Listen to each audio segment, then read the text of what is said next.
Hello dear viewers. Welcome back to another episode where we explore the absolutely fascinating world of geopolitical disasters and the leaders who create them. Today, we're going to talk about a truly visionary leader who managed a historic feat that nobody thought possible, transforming Russia, one of the largest countries on Earth, into a giant freezer where not even Russians themselves want to stay. Ladies and gentlemen, I present to you Vladimir Putin, the man who proved beyond any shadow of doubt that you can indeed lose a war against your own winter. And not just lose it, but lose it spectacularly, in ways that would make even the most incompetent leaders in history shake their heads in disbelief. Putin has always been fascinated by military history. He's read countless books, studied endless campaigns, and particularly loved the stories about how General Winter always protected Russia throughout history. It defeated Napoleon and his Grande Armée. It defeated Hitler and his But our dear leader, in his infinite wisdom, had an absolutely brilliant idea that nobody else had ever thought of. What if I fought against General Winter myself? I mean, why fight external enemies when you can create internal ones? Right. The result. Congratulations, Vladimir.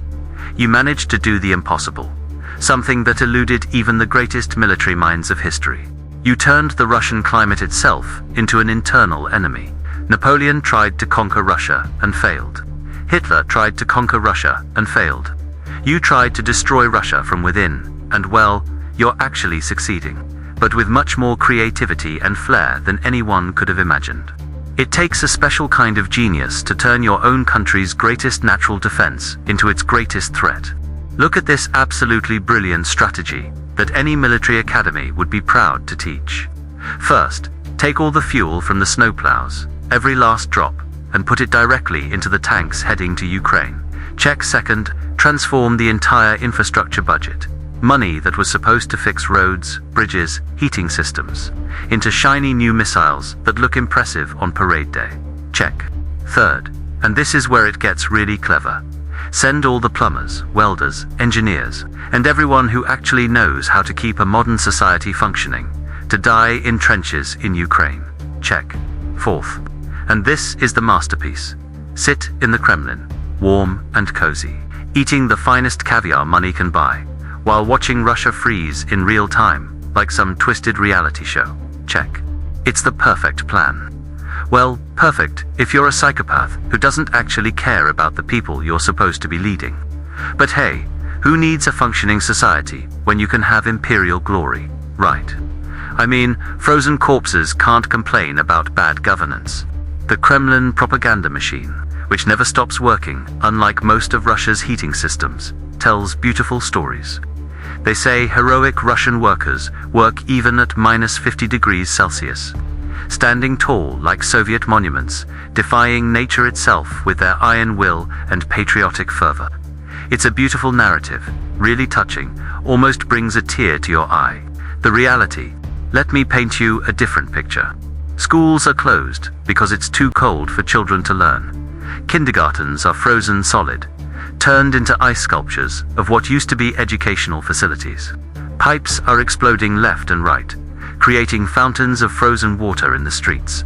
And people, real human beings, are burning their own furniture, their beds, their tables, their memories, just to avoid freezing to death in their own homes. But hey, at least state TV is still working. They can broadcast propaganda from their nice, warm studios while people freeze. Priorities, right, Putin? Keep the propaganda flowing, even if the heating stops. Because what's more important, keeping people warm or keeping them brainwashed? Obviously, it's the latter. Let's talk numbers, because even mathematics, that cold, hard science that doesn't care about feelings or propaganda, is laughing at Putin's economic management. Military spending in the 2026 budget, a whopping 40% of the total budget. 40%. That's almost half of everything the government spends going directly into weapons, tanks, missiles, and other tools of destruction. Because tanks warm hearts, right? Nothing says I care about my people like spending half your budget on weapons while they freeze. Health, education, infrastructure, you know, those boring things that actually keep societies functioning. They get crumbs. They get told, Do you guys have spare money lying around somewhere? Figure it out yourselves. Putin's logic here is truly fascinating. In the same way, watching a train wreck in slow motion is fascinating. Oil price assumption in the budget, $60 per barrel. That sounds reasonable, right? Except the real price with sanctions is much, much less. The market reality is completely different from Putin's fantasy world. The result, a deficit of $100 billion. 100 billion. That's not a rounding error, that's a catastrophe. So what's the solution to this massive hole in the budget? Cut heating for the poor, obviously. It's like planning a barbecue, forgetting to buy the meat. But at least you bought 500 new skewers that will never be used. The skewers look great though. Ah, Yakusha. Let me tell you about this magical place, minus 56 degrees Celsius. That's not a typo, folks. Minus 56, that's so cold that if you threw boiling water in the air, it would freeze before hitting the ground. A place where even your thoughts freeze mid-formation, where breathing feels like inhaling knives, where metal becomes brittle and shatters. This is where people actually live, or try to live anyway. Putin's government says companies cannot pay for coal. Let me translate that bureaucratic nonsense into reality for you. The state owes money to the state, which then owes money to the state-owned company, which then refuses to deliver coal because nobody's actually paying anybody. It's a circular debt carousel where everyone owes everyone else and nothing ever gets resolved. And the people, the actual human beings trying to survive, well, they have to manage with 3 thin blankets and a single candle, praying they make it through another night. The official government advice, and I'm not making this up, seriously, this is real. Don't heat cultural centers, don't heat gyms, don't heat administrative offices, save energy. Can you imagine? A government that tells people not to heat its own government buildings. It's like a firefighter deliberately setting his own house on fire and then complaining about the heat. And when everything falls apart, when the entire house of cards comes tumbling down, when there's no denying the catastrophe anymore, Putin appears on TV with his classic performance, the same act he's been doing for years. Putin stands there, looking stern and serious, and says with a straight face that local officials are failing their duties. They must involve everyone, he says. They must work harder, he insists. Oh yes, absolutely. Blame the governor of Yakusha. Blame the poor administrator, trying to make something out of nothing. Because it was definitely him, sitting in his underheated office, thousands of kilometers from Moscow, who made the decision to spend billions of rubles on hypersonic missiles, while people desperately needed coal just to survive the winter. It's truly masterful deflection. It's like stealing your neighbor's car, taking it for a joyride, crashing it into a tree at full speed, totaling it completely, and then having the audacity to complain that he didn't put enough gas in the tank. The sheer nerve of it is almost impressive if it wasn't so tragic. Here's Putin's miracle, the magic trick that defies all logic and reason. Russia claims to be a superpower, one of the great nations of the world, yet it can't produce tractors. Simple farm equipment that's been around for over a century. Russia claims to be an energy giant, sitting on vast reserves of oil and gas, yet it can't heat its own people during winter. The country claims Europe will freeze without Russian gas, threatening and blustering, while Moscow itself is literally freezing because the heating systems are collapsing. It's like a bankrupt baker who can't afford flour giving lectures at Harvard Business School on how to run a successful bakery. It's like a homeless person offering real estate investment advice. The irony is so thick you could cut it with a knife. Actually, you can't, because all the knives, all the metal, all the industrial capacity has been redirected to tank factories. Everything goes to the war machine. Nothing goes to the people. Let's look at factory priorities in modern Russia, because this really tells you everything you need to know about where the country is heading. Factories working 24 hours a day, 7 days a week. No breaks, full capacity. Tanks, missiles, artillery shells, warplanes, all the machinery of death and destruction. Meanwhile, factories closing down, shuttering their doors, laying off workers, baby formula production, clothes, manufacturing, furniture making, food processing. Because babies can wait for their formula, right? They can just be patient while we build more tanks. Children can wear rags while we manufacture missiles. People can sleep on the floor while we produce warplanes. This is the Putin doctrine in action. First, feed the war machine with everything it needs. Then maybe, just maybe, if there's anything left over, if there are any crumbs remaining, feed the actual machines and systems that keep society running, that keep people alive and healthy. Spoiler alert, there's nothing left. There are no crumbs. Everything has been consumed by the insatiable appetite of war. Russia in 2021 had 147 million people living within its borders. That's the official number. Russia in 2025, 142 million people. 5 million people, just gone, vanished. Where did 5 million human beings go in just 4 years? Well, let me break it down for you. Over 500,000 young men, an entire generation, died in the war. Their bodies left in Ukrainian fields, their families left with nothing but memories and medals. 1 million people, the smart ones, the educated ones, the skilled workers, emigrated. They saw what was coming, and they got out while they still could. They're now in Europe, in America, in anywhere but Russia, building new lives and never looking back. The rest are either freezing in their homes right now as we speak, or they're planning their escape, saving money, getting documents ready, counting down the days until they can leave. The projection for 2046, minus 15 million people from where we are now. Let that sink in. 15 million fewer Russians. Congratulations, Putin. You're making Russia disappear. You're erasing your own country without needing a nuclear bomb or an invasion. Just good old-fashioned mismanagement, corruption, and warmongering. Efficiency at its finest. For centuries, literally hundreds of years throughout Russian history, General Winter protected Russia from invaders who came with conquest on their minds. He was Russia's greatest ally, the secret weapon that no enemy could defeat.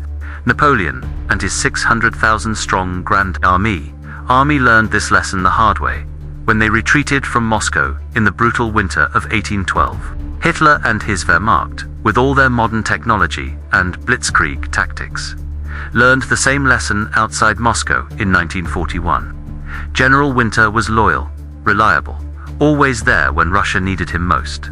But in General Winter looked at what Putin was doing to Russia, looked at the suffering, the incompetence, the betrayal of the Russian people, and he said, "You know what? I'm done with this. I quit," and he switched sides.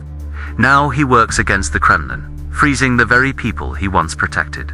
Because even weather phenomena, even forces of nature, have limits of patience with sheer incompetence and cruelty. It turns out that if you spend all your money on weapons instead of heating systems, if you send all your engineers to die in trenches instead of fixing infrastructure, General Winter doesn't care about your imperial ambitions or your historical claims. He just freezes everyone equally, no discrimination. It's democracy in action, Putin style. Everyone gets to freeze together. The Russian state enterprise, the government's own company that's supposed to provide essential services, owes massive amounts of money to the coal mine. The coal mine, seeing no payment coming, naturally doesn't supply coal, because why would they? They're a business, not a charity. Citizens suffer in the cold, their teeth chattering, their fingers going numb, wondering why nobody cares. The state owes the state, which owes another state entity. And the entire system is locked in a death spiral of debt and dysfunction. It's a circular nightmare where everyone points fingers at everyone else, while nothing actually gets done and people freeze. Want proof that this isn't exaggeration? Look at the Sangar settlement. 2 huge boiler rooms, the only things keeping people alive in that frozen wasteland, were sealed shut, locked up, closed down due to debts owed to the energy company. Just like that, heat gone, people left to fend for themselves. In Alenyuk, things are even worse, if you can believe it. A state of emergency was declared before the heating season even began. They knew disaster was coming, and they did nothing. Why? Because administrators could only get a third, just 33%, of the money they expected from Moscow to buy coal. They had enough coal to last until November. That date passed weeks ago. What are they burning now? Their furniture, their family heirlooms, their hopes for a better future. All of the above, probably. Imagine, just try to wrap your head around this for a moment. A state so completely powerless, so utterly incompetent, so thoroughly corrupted that it cannot heat its own district administration building where government officials work. It cannot heat its own schools where children are supposed to learn. These are not private businesses failing. These are government buildings, public institutions. The basic infrastructure of the state itself. The head of Yakutsk-Energo, the regional energy company, warned in the fall, months before winter arrived, that the winter would be long and hard. Everyone knew what was coming. But no one, absolutely no one, predicted that at minus 42 degrees Celsius, cold enough to kill an unprotected human in minutes, the state would completely pull the plug. Just give up, throw in the towel, leave people to their fate. Kremlin media, ever faithful, ever loyal, runs propaganda headlines about heroes. They show footage of heroic workers supposedly braving the elements, standing strong against nature itself. Meanwhile, reality shows us a very different picture. Villages where schools have been closed for weeks, kindergartens frozen solid, icicles hanging from every surface, pipes that have burst open, creating ice sculptures in the streets. This is the real Russia, not the propaganda version. The crisis isn't limited to the cold. Gasoline has also run out in Siberia. Siberia, the homeland of oil. The governor wrote a pleading letter to Moscow.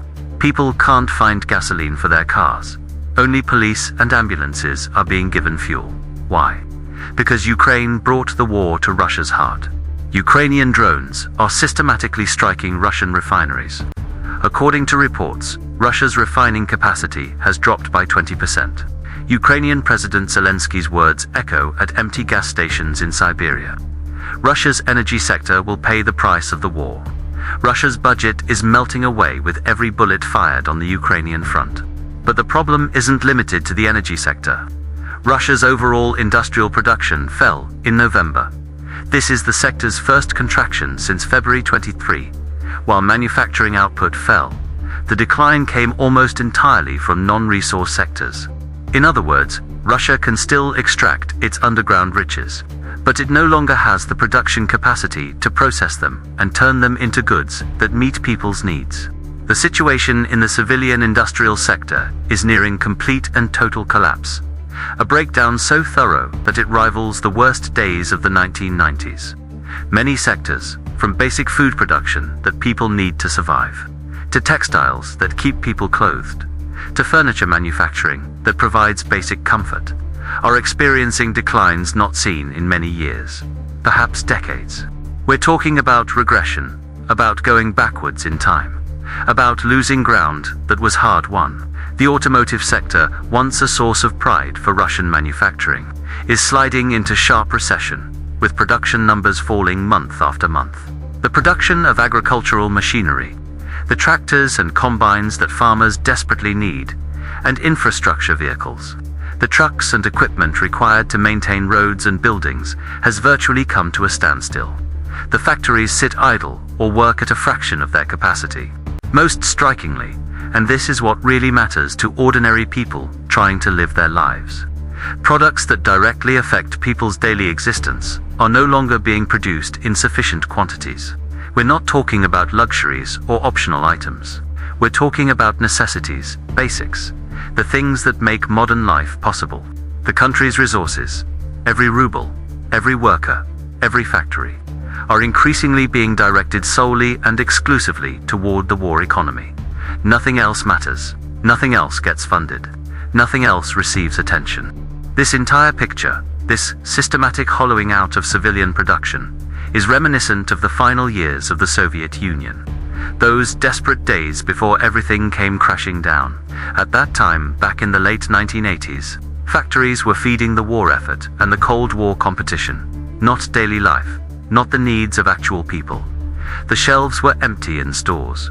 People waited in lines for hours just to buy bread. Production was for the army, for military purposes, not for the people who needed basic goods. Today, right now as we speak, Russia stands at exactly the same crossroads, facing the same impossible choice that destroyed the Soviet Union.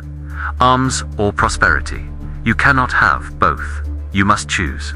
Experts in international economics point out clearly that the war economy is no longer compatible with civilian welfare. These two goals directly contradict each other. As the military-industrial complex grows larger and more powerful, consuming more and more resources, the quality of life for ordinary people is rapidly declining in measurable ways. The decline in imports of foreign goods, coupled with runaway inflation that makes prices rise every week, and the artificial manipulation of the ruble's value, is systematically devastating the purchasing power of the people, making them poorer every day, while exporters who sell Russian goods abroad suffer mounting losses because the economics don't work anymore. Even defense production itself, the one sector that's supposed to be booming, has begun to lose momentum and show signs of exhaustion. Production in the manufactured metal products category, which had increased by more than 30% last year in a seeming triumph, fell significantly in November. Growth in tank and armored vehicle production, after a dramatic 41% jump in October that looked impressive on paper, remained at only minimal levels the following month. In other words, signs of fatigue and strain are now becoming clearly visible, even in this supposedly prioritized sector. The war machine itself is running out of steam. The Russian government, meanwhile, in an almost comical display of denial and wishful thinking, keeps revising its growth forecasts downward, month after month, quarter after quarter. Each revision brings the numbers closer to reality, but they're still living in fantasy land.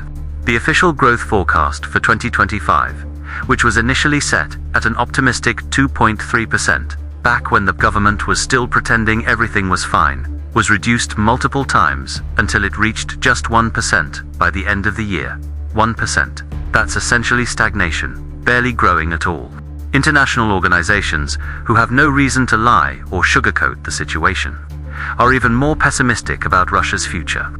Some respected institutions predict that the Russian economy will remain completely stagnant, showing zero real growth until at least 2028. That's years of going nowhere, of treading water, of slow decline. German economist Janis Klug, who has studied the Russian economy extensively, states bluntly and clearly that Russia is currently in its weakest economic position since the very start of the war, weaker even than those chaotic early months. Why? Because now there are no high commodity prices to bail them out with easy money. There's no consumer spending to keep the economy moving. There's nothing left to prop things up. The cushions are gone. The safety nets have been removed. It's just the hard reality of a collapsing system. But none of this economic analysis, none of these statistics and forecasts and expert predictions, means anything at all to that elderly woman in Yakasha trying to survive. Forecasts about 2028 might as well be about the year 3000, for all the relevance they have to her immediate situation. She isn't thinking about GDP growth, or economic indicators, or international predictions. She is just looking for practical ways to get through tonight without freezing to death. She's trying to figure out how to make it to tomorrow morning. Should she burn another chair? Is there any wood left? Will her neighbors share their fire? These are the real questions that matter. The life and death calculations happening right now in millions of Russian homes. So what is Putin doing?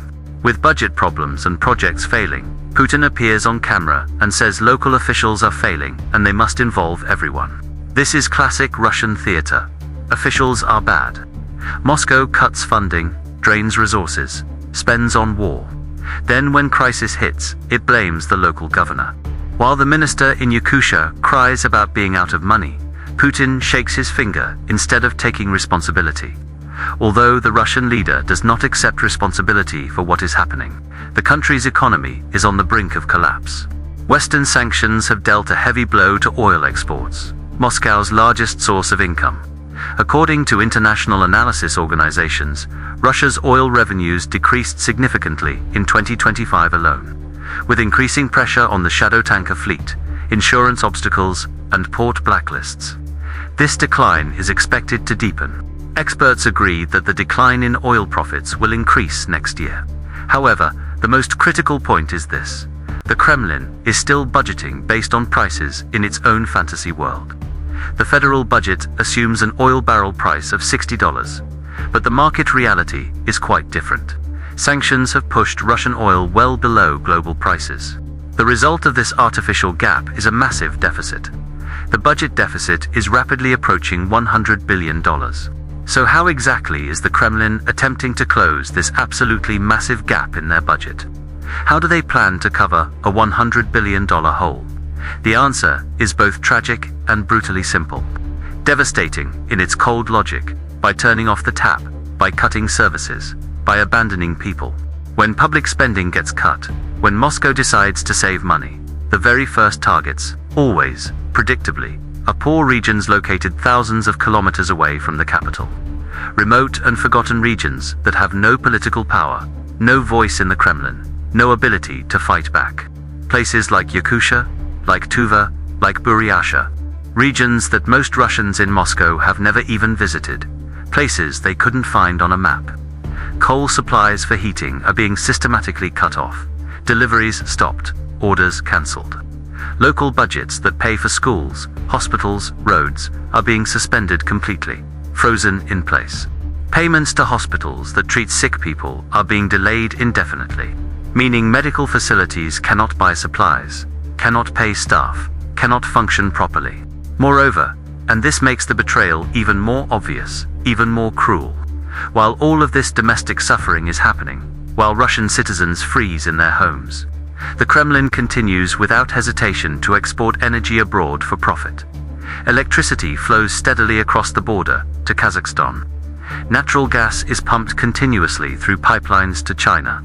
Because for Putin's administration, for the men who make these decisions, the real priority is never about keeping people warm, never about citizen welfare. The real priority is protecting foreign exchange reserves, maintaining the bank balances, keeping foreign currency flowing in.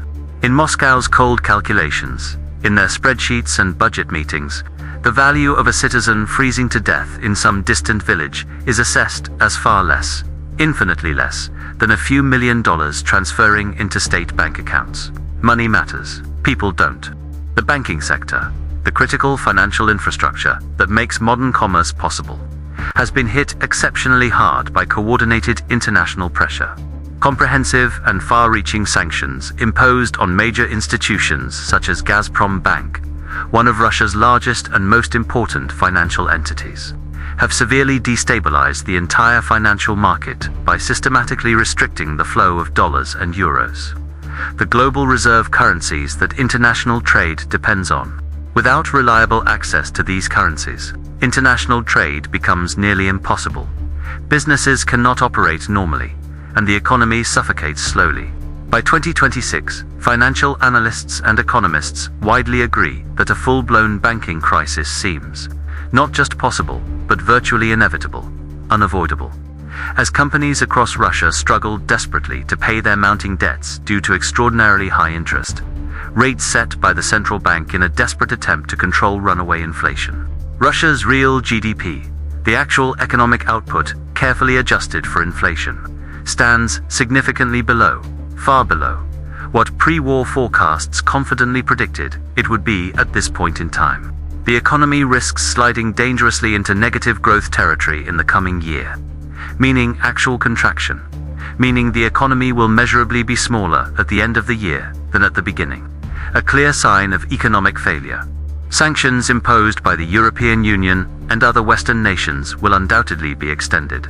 Indefinitely far into the future, there's absolutely no end in sight, no relief coming, no diplomatic breakthrough on the horizon. Without reliable access to advanced technology, the sophisticated equipment, software, and specialized knowledge that modern industries absolutely require to function, Russia's aviation and manufacturing sectors will inevitably continue to stagnate and decline, leading directly to mass layoffs as factories shut down operations and steadily declining productivity as expensive equipment breaks down and simply cannot be repaired or replaced. Russia may very soon face a stark, brutal choice with no good options available: finance the continuing war and let people starve and freeze, or somehow feed its people and lose the war completely.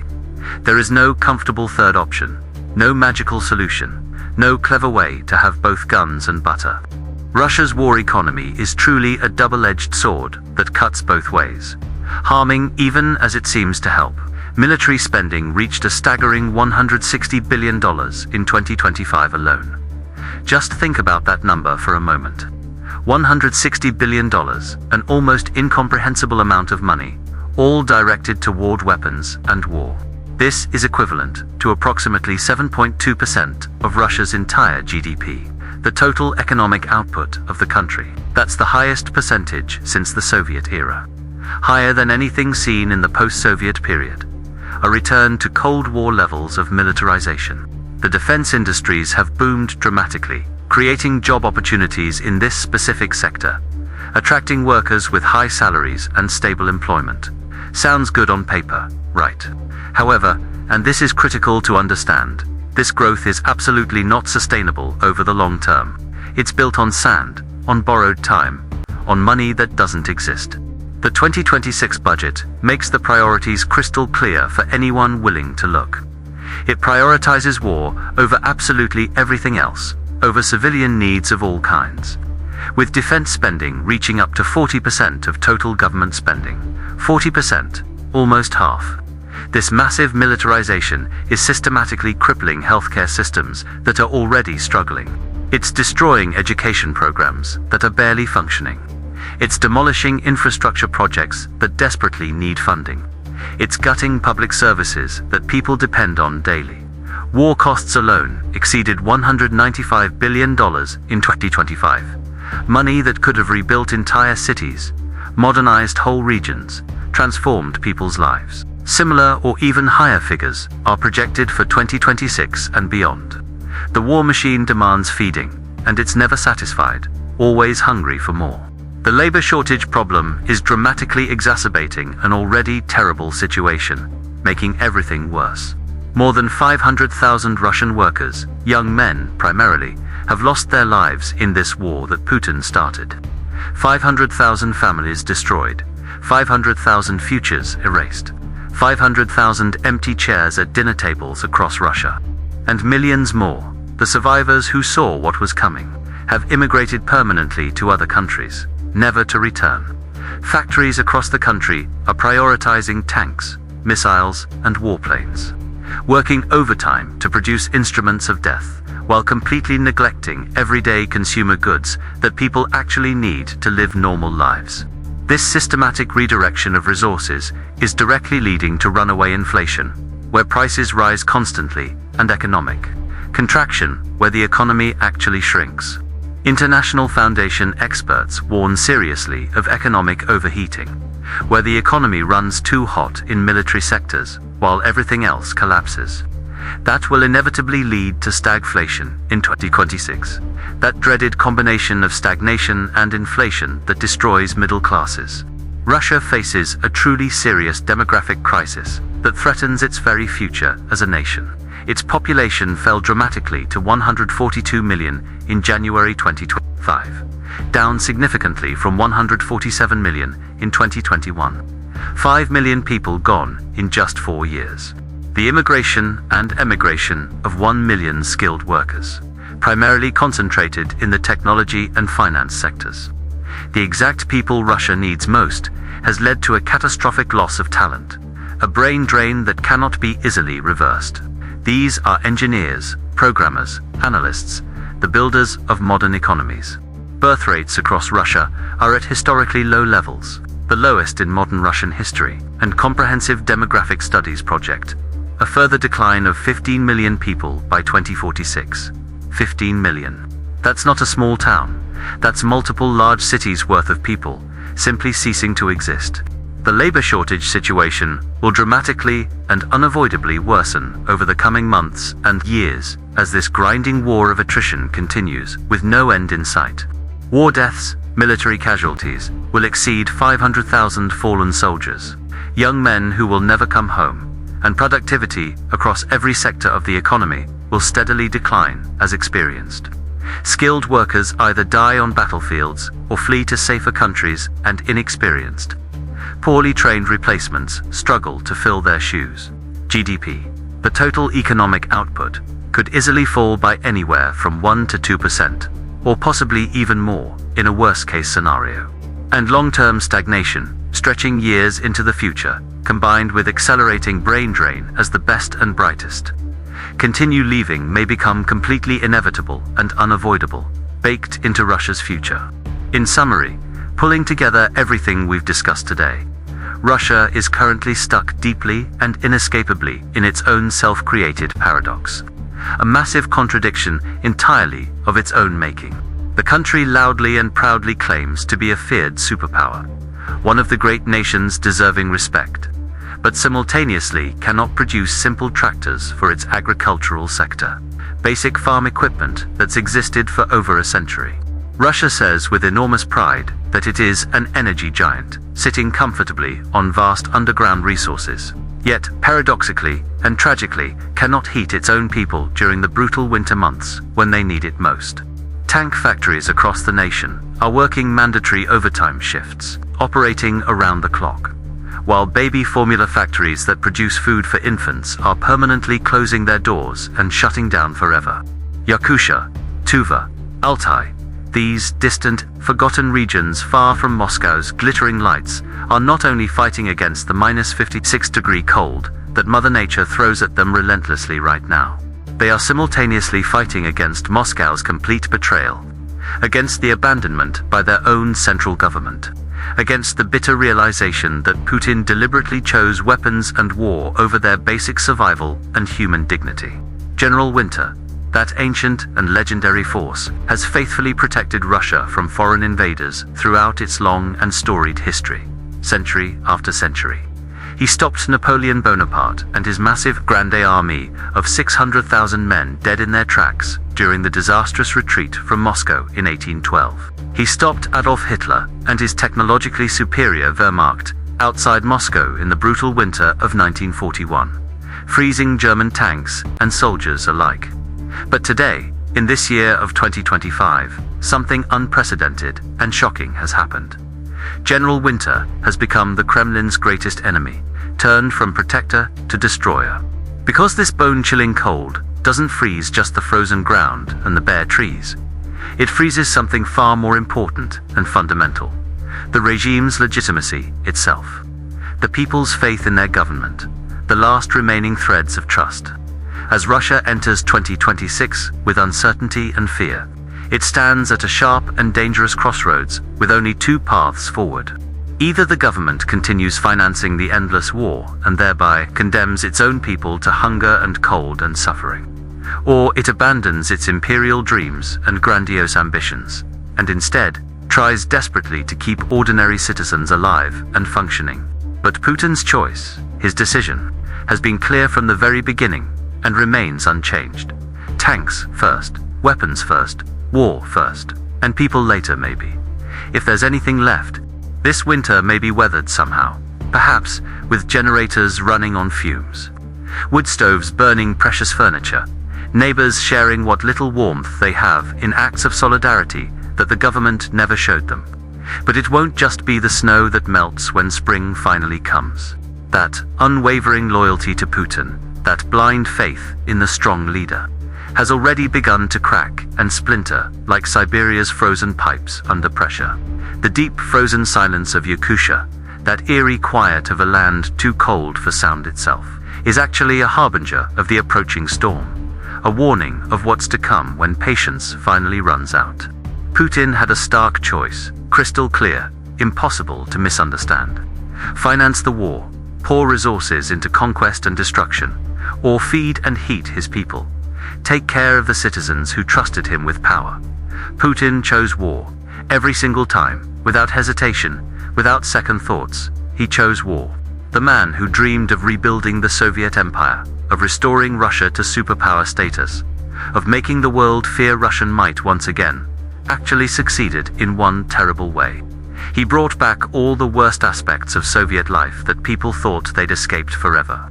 Lines for everything, endless queues for basic necessities, scarcity of goods, empty shelves, rationing, political repression, fear of speaking out, surveillance, economic stagnation, declining living standards. And as a special bonus, as if all that wasn't enough, the same catastrophic economic collapse that brought down the Soviet Union itself. Congratulations, Vladimir. You truly are an authentic nostalgic. A man who looked at the worst decade in modern Russian history and said, "Let's do that again." You brought back even the grinding misery and desperation of the 1990s, That terrible time Russians thought they'd moved beyond. So, dear viewers, picture this scene if you will. While Putin sits comfortably in the Kremlin, warming his hands by a marble fireplace imported from Italy, surrounded by gold and luxury beyond imagining. Millions upon millions of ordinary Russians are burning their furniture piece by piece, chair by chair, table by table, just to survive another frozen night in their own homes. General Winter, that ancient ally, that faithful friend throughout Russian history, did not betray Russia. General Winter remained true to his nature, doing what he has always done. Putin betrayed Russia. Putin betrayed every single person who believed his promises, who trusted his leadership, who thought he would make their lives better instead of worse. And here's the most delicious irony in this entire tragic tale. The ultimate cosmic joke. The man who swore solemn oaths to protect the motherland against external enemies, who wrapped himself in patriotic rhetoric, who claimed to be Russia's defender against Western aggression, transformed himself into the greatest internal enemy Russia has ever faced in its long and troubled history. As they say in Siberia, and they would know better than anyone, having lived through this frozen nightmare, Putin promised to make Russia great again. He stood before crowds and cameras, and made grand promises about restoring Russian pride and power. He just forgot to mention one tiny detail in all those speeches. He forgot to mention it would be great at being a freezer, great at freezing its own citizens, great at driving people away, great at self-destruction. Thank you so much for watching this video, for sticking with me through this dark journey into the frozen heart of modern Russia. And if you happen to be in Russia right now, watching this somehow, good luck to you. Seriously, good luck. You're going to need it. You're going to need every bit of luck you can get, because your government has abandoned you in favor of imperial fantasies and military adventures. Tanks first, people later. That's the Putin formula, the guiding principle, the core philosophy for transforming what was once a proud nation with potential and promise into a frozen wasteland where hope itself freezes solid and dreams die in the cold. This is the legacy being built, brick by frozen brick, as we speak.